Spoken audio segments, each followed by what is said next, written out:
ഇപ്പോൾ ലീഗ് നേതൃത്വം ഇപ്പോൾ പറഞ്ഞിരിക്കുന്നു പ്രധാനപ്പെട്ട ആളുകൾ ഇത് വഖഫാണ്. അപ്പോൾ പിന്നെ എന്തിനാ വരാപ്പുഴ ബിഷപ്പ് ഹൗസിൽ പോകുമ്പോൾ അവരെന്ത് പറയണമായിരുന്നു? വഖഫാണെങ്കിൽ എന്ത് ചെയ്യാൻ പറ്റും? വിൽക്കാൻ പാടില്ല. അത് വിറ്റതാരാ? ലീഗ് തന്നെ അല്ലേ? വിൽപ്പന നടത്തിയതാരാ? KPCC secretary. നിങ്ങൾ ആരെങ്കിലും എഴുതിയോ KPCC സെക്രട്ടറിയാണ് ഇത് 500 രൂപയ്ക്കെല്ലാം ഈ വിൽപ്പന നടത്തിയത് പോളാണെന്നുള്ളത്? എഴുതിയോ? എന്നിട്ട് ഗവൺമെൻറ്റാണ് പ്രശ്നം എന്ന് വെച്ചാൽ വഖഫാണെന്ന് അവരെന്നെ പറയുന്നു, അവരെന്നെ വിൽക്കുന്നു. വിൽപ്പന നടത്തുന്ന KPCC സെക്രട്ടറി. പാവങ്ങൾ വർഷങ്ങളോളം താമസിച്ചുകൊണ്ടിരിക്കുന്ന 100-600 കുടുംബങ്ങൾ അവർ താമസിച്ചിരുന്ന സ്ഥലം തന്നെ വില കൊടുത്താൽ വാങ്ങിച്ചത്. ഞങ്ങൾ അവരുടെ താല്പര്യം സംരക്ഷിക്കാനാണ് നോക്കണത്. യഥാർത്ഥത്തിൽ വരാപ്പുഴ ബിഷപ്പ് ഹൗസിൽ പോയത് ആത്മാർത്ഥമാണ്. ഇപ്പം എന്ത് പറയണം? ഇനി വഖഫ് ഭൂമിയാണെന്ന് ഇവരെന്നെ പറഞ്ഞ സ്ഥിതിക്ക് അത് വിറ്റാൽ അതിന് പരിഹാരം എന്താ? അതിനാവശ്യമായ പരിഹാരം എന്താണെങ്കിലും അത് ലീഗ് വഹിക്കും എന്ന് പറഞ്ഞാൽ ആത്മാർത്ഥമായി. മന്ത്രി P. രാജീവിന്റെ വാക്കുകൾ. അദ്ദേഹം ചോദിക്കുന്ന ഒരു ചോദ്യമുണ്ട്. മുനമ്പം ഭൂമി വിറ്റ KPCC സെക്രട്ടറി അദ്ദേഹം ആരാണ്? നിങ്ങൾ എന്തുകൊണ്ടാണ് അദ്ദേഹത്തെക്കുറിച്ച് അന്വേഷിക്കാത്തത്? അപ്പോൾ ഒരു കാര്യം വ്യക്തമാകും. കോൺഗ്രസ് നേതാക്കളുടെയും മുസ്ലിം ലീഗ് നേതാക്കളുടെയും അറിവോടുകൂടിയാണ് മുനമ്പത്തെ ഭൂമി വിറ്റത് എന്ന്. ഫറൂഖ് കോളേജ് ഭൂമി വിൽക്കാൻ ചുമതലപ്പെടുത്തിയ ആളാണ്. കോൺഗ്രസിന്റെ നേതാവാണ്, പ്രാദേശിക നേതാവല്ല, KPCCയുടെ സെക്രട്ടറിയാണ്. അദ്ദേഹം എത്രയോ കാലം വൈപ്പിൻ നിയോജക മണ്ഡലം UDFന്റെ കൺവീനറാണ്. അദ്ദേഹത്തിന്റെ പേരാണ് advocate MP Paul. Advocate MP പോളിനെ ഭൂമി വിൽക്കാൻ ചുമതലപ്പെടുത്തിയത് ഫറൂഖ് കോളേജ് മാനേജ്മെന്റ് ആണ്. ഫറൂഖ് കോളേജ് മാനേജ്മെന്റ് അന്ന് പറഞ്ഞത് അത് ഇഷ്ടദാന പ്രകാരം ലഭിച്ചതാണ്, വഖഫ് ഭൂമിയല്ല എന്ന്. വഖഫ് ഭൂമിയാണ് എന്ന് പറഞ്ഞത് മുസ്ലിം ലീഗ് നേതാക്കളാണ്. മുസ്ലിം ലീഗ് നേതാക്കൾ അധ്യക്ഷ പദവി വഹിക്കുന്ന വഖഫ് ബോർഡാണ് ആദ്യമായി ഇത് വഖഫ് ഭൂമിയാണ് എന്ന് പറയുന്നത്. മുസ്ലിം ലീഗ് നേതാക്കളുടെ അനുമതിയോടുകൂടി ഭൂമി വിൽക്കുക, മുസ്ലിം ലീഗ് നേതാക്കൾ ചുമതലപ്പെടുത്തുന്നത് കോൺഗ്രസ് നേതാവിനെ, KPCC സെക്രട്ടറിയെ, അഡ്വക്കേറ്റ് MP പോളിനെ. എല്ലാം അറിഞ്ഞുകൊണ്ട് ഇവർ നടത്തിയ ഒരു കൂട്ടു കച്ചവടം. ആ കച്ചവടം ഇപ്പോൾ പുറത്തു വന്നപ്പോൾ ഞങ്ങളൊന്നും അറിയില്ല രാമനാരായണ എന്ന് പറഞ്ഞ് മാറി നിൽക്കുന്നു കോൺഗ്രസിന്റെയും മുസ്ലിം ലീഗിന്റെയും നേതാക്കൾ. പ്രതിപക്ഷ നേതാവ് VD സതീശൻ വഖഫ് ഭൂമിയല്ല എന്ന് ആവർത്തിച്ചു പറയുന്നത് എന്തുകൊണ്ടാണ് എന്ന് മനസ്സിലായില്ലേ? അദ്ദേഹത്തിന് അറിയാം ഈ ഭൂമി വിറ്റത് കോൺഗ്രസ് നേതാവായ MP പോളാണ് എന്ന്, അഡ്വക്കേറ്റ് MP പോളാണ് എന്ന്. അതുകൊണ്ട് തന്നെയാണ് VD സതീശൻ ആവർത്തിച്ചു പറയുന്നത് ഇത് വഖഫ് ഭൂമിയല്ല എന്ന്.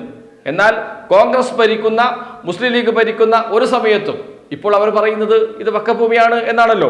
അങ്ങനെയാണെങ്കിൽ ഭരിക്കുന്ന സമയത്ത് എന്തുകൊണ്ടാണ് ഇവർ ഭൂമി തിരിച്ചുപിടിക്കാൻ ഒരു നടപടിയും സ്വീകരിക്കാതിരുന്നത്? കോൺഗ്രസ് സർക്കാർ, UDF സർക്കാർ ഭരിക്കുന്ന ഘട്ടത്തിൽ, മുസ്ലിം ലീഗ് അധികാരത്തിരിക്കുന്ന ഘട്ടത്തിൽ ഈ ഭൂമി തിരിച്ചുപിടിക്കാൻ ഒരു നടപടിയും ഉണ്ടാകില്ല. എന്ന് വെച്ചാൽ മുസ്ലിം ലീഗ് നേതൃത്വത്തിന്റെ അറിവോടുകൂടിയാണ് എല്ലാ നീക്കങ്ങളും നടക്കുന്നത്. നേരെ മറിച്ച് LDF ഭരിക്കുന്ന ഘട്ടത്തിലെല്ലാം ഈ ഭൂമി തിരിച്ചുപിടിക്കണം എന്ന് പറഞ്ഞുകൊണ്ടുള്ള പരാതികൾ പൊന്തിവരും. 1998 ഫറൂഖ് കോളേജ് മാനേജ്മെന്റ് MP പോളിനെ ഈ ഭൂമി വിൽക്കാൻ ചുമതലപ്പെടുത്തുന്നത്. 1998 ഡിസംബർ 27 കൃത്യം വിവരങ്ങൾ പുറത്തുണ്ടിപ്പോൾ. എല്ലാവർക്കും ലഭിക്കുന്ന വിവരങ്ങളാണ്. കോടതിയിൽ നിരവധി ഉത്തരവുകൾ വന്നതാണ് ഇത് സംബന്ധിച്ച്. അതിലൊക്കെ ഇത് രേഖപ്പെടുത്തിയിട്ടുണ്ട്. 1998 ഡിസംബർ 27 കോൺഗ്രസ് നേതാവായ MP പോളിനെ ചുമതലപ്പെടുത്തുന്നത് ഫറൂഖ് കോളേജ് മുനമ്പം ഭൂമി വിൽക്കാൻ. 3 വർഷം കൊണ്ട് പൂർത്തിയാക്കി. 2001 ഭൂമി വിൽപ്പന പൂർത്തിയാക്കുകയും ചെയ്തു MP പോൾ. അതുവരെ ആരും ഇതേക്കുറിച്ച് ഒരക്ഷരം മിണ്ടിയില്ല. മുസ്ലിം ലീഗ് നേതാക്കളുടെ അറിവും സമ്മതമില്ലാതെ ഫറൂഖ് കോളേജ് മാനേജ്മെന്റിന് ഈ ഭൂമി വിൽക്കാൻ കഴിയുമെന്ന് കരുതുന്നുണ്ടോ?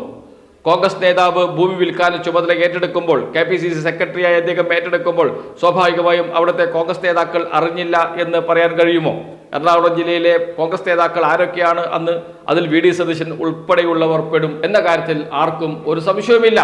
ഇതെല്ലാം ഇവർ അറിഞ്ഞുകൊണ്ടുള്ള നടപടിയായിരുന്നു. 2001 മുതൽ 2006 വരെ കേരളം ഭരിച്ചിരുന്നത് UDF സർക്കാർ, മുസ്ലിം ലീഗിന് നല്ല സ്വാധീനമുള്ള സർക്കാർ ഭരിച്ചുകൊണ്ടിരിക്കുന്ന ഘട്ടത്തിൽ ഈ ഭൂമി തിരിച്ചെടുക്കാൻ ഒരു നടപടിയും ഉണ്ടായില്ല, ഒരു നീക്കവും ഉണ്ടായില്ല. എന്തുകൊണ്ട്? ഈ ഭൂമി വിറ്റത് അവർക്ക് നന്നായിട്ടറിയാം. വഖഫ് ഭൂമിയല്ല എന്ന് അവർ അന്ന് ആവർത്തിച്ച് പറയുകയും ചെയ്തിരുന്നു. പിന്നീട് UDF സർക്കാർ മാറി VS അച്യുതാനന്ദന്റെ നേതൃത്വത്തിലുള്ള സർക്കാർ അധികാരത്തിൽ വന്ന ഘട്ടത്തിലാണ് ഈ പ്രശ്നം വീണ്ടും പൊങ്ങി വരുന്നത്. അപ്പോഴാണ് ഇത് വഖഫ് ഭൂമിയാണ് എന്ന് പറഞ്ഞുകൊണ്ട് ഒരു ഓർഡറുമായി വഖഫ് ബോർഡ് രംഗത്ത് വരുന്നത്. അന്ന് പരാതി ലഭിച്ചു. പക്ഷെ പരാതി ആരാണ് നൽകിയത് എന്നറിയുമ്പോഴാണ് അതിനേക്കാളും വലിയ അത്ഭുതം. മുൻ വഖഫ് ബോർഡ് അംഗം എന്ന് വെച്ചാൽ UDF സർക്കാരിന്റെ കാലത്തെ വഖഫ് ബോർഡ് അംഗം തന്നെയാണ്, ഭൂമി തിരിച്ചു പിടിക്കാൻ ചുമതലപ്പെട്ട ആൾ തന്നെയാണ് പിന്നീട് VS സർക്കാർ അധികാരത്തിൽ വന്നപ്പോൾ ഭൂമി തിരിച്ചു പിടിക്കണം എന്ന് പറഞ്ഞുകൊണ്ട് പരാതി കൊടുക്കുന്നത്. നോക്കണം. അത് കഴിഞ്ഞ് സർക്കാർ കമ്മീഷനെ വെക്കുന്നു, കമ്മീഷൻ പരിശോധന നടത്തുന്നു, വഖഫ് ഭൂമിയാണോ അല്ലയോ എന്ന് തീരുമാനിക്കേണ്ടത് വഖഫ് ബോർഡാണ് എന്ന് പറയുന്നു. പിന്നീട് വീണ്ടും UDF സർക്കാർ വരുന്നു, മുസ്ലിം ലീഗ് നേതാക്കൾ അധികാരത്തിൽ വരുന്നു, ഒരക്ഷരം പറയുന്നില്ല, ഒരക്ഷരം കേൾക്കുന്നില്ല, എല്ലാം സമാധാനപരമായി മുന്നോട്ട് പോകുന്നു, ആർക്കും ഒരു പരാതിയുമില്ല, പരിഭവമില്ല. അത് കഴിഞ്ഞ് വീണ്ടും LDF സർക്കാർ, പിണറായി സർക്കാർ അധികാരത്തിൽ വന്നപ്പോഴാണ് ഇത് വീണ്ടും ചർച്ചയാകുന്നത്, പരാതി ഉയർന്നു വരുന്നത്. എന്തുകൊണ്ട് എന്ന ചോദ്യം ഉയരുന്നുണ്ട്. കാരണം ഇതിന് പിറകിൽ കളിക്കുന്നത് ആരാണ്, എന്തിനാണ് എന്ന ചോദ്യത്തിനുള്ള ഉത്തരം ഇതിലൂടെ അടങ്ങിയിട്ടുണ്ട്. ഇപ്പോൾ മുസ്ലിം ലീഗ് നേതാക്കൾ പറയുന്നത് ഇത് വഖഫ് ഭൂമിയാണ് എന്നാണ്. എന്നാൽ VD സതീശൻ പറയുന്നു വഖഫ് ഭൂമി അല്ല എന്നാണ്. അദ്ദേഹം അതിൽ നിന്ന് ഇടയ്ക്ക് മാറി നിൽക്കാൻ ശ്രമം നടത്തുന്നുണ്ട്. ഇപ്പോൾ അതേക്കുറിച്ച് അഭിപ്രായം പറയാതെ മാറി നിൽക്കുന്നുണ്ട്. മുസ്ലിം ലീഗ് അന്ത്യശാസ്ത്രം നൽകി വഖഫ് ഭൂമിയാണോ അല്ലയോ എന്ന് സംബന്ധിച്ച് ഒരു അഭിപ്രായവും പറയേണ്ടതില്ല, കോടതി തീരുമാനിക്കട്ടെ എന്ന്. കുഞ്ഞാലിക്കുട്ടി വഖഫ് ഭൂമിയല്ല എന്ന് പറഞ്ഞ കുഞ്ഞാലിക്കുട്ടി പിന്നീട് വഖഫ് ഭൂമിയല്ല എന്ന് ഞങ്ങൾ എവിടെയും പറഞ്ഞിട്ടില്ല എന്ന് പറയുന്നു. കുഞ്ഞാലിക്കുട്ടിയുമായും പാണക്കാട് സാദിഖ് അലി തങ്ങളുമായും ചർച്ച നടത്തിയതിനു ശേഷമാണ് തന്റെ നിലപാട് പറയുന്നത്. 10 മിനിറ്റ് കൊണ്ട് പ്രശ്നം പരിഹരിക്കാം എന്ന് പറഞ്ഞത് പ്രതിപക്ഷ നേതാവ് VD സതീശൻ. എന്ന് വെച്ചാൽ ഇവരിടയിൽ തന്നെ ആശയക്കുഴപ്പം ഉണ്ട്. ആശയക്കുഴപ്പം അല്ല, സത്യത്തിൽ ആളുകളെ തെറ്റിദ്ധരിപ്പിക്കുകയാണ്. ഒരു കാലത്ത് ഭൂമി വിൽക്കാൻ കൂട്ടുനിന്നവർ, ഒരു കാലത്ത് ഭൂമി വിൽക്കാൻ അനുവാദം നൽകിയവർ കോൺഗ്രസും മുസ്ലിം ലീഗും അപ്പോൾ പറഞ്ഞു അത് വഖഫ് ഭൂമിയല്ല എന്ന്. ഇപ്പോൾ മുസ്ലിം ലീഗ് നേതാക്കൾ പറയുന്നു വഖഫ് ഭൂമിയാണ് എന്ന്. ഈ ഇരട്ടത്താപ്പാണ് ഇതിന്റെ കാതലായ പ്രശ്നം. പ്രശ്നം പരിഹരിക്കുക എന്നതല്ല ഇവരുടെ ലക്ഷ്യം, കൂടുതൽ സങ്കീർണമാക്കുക എന്നതാണ്.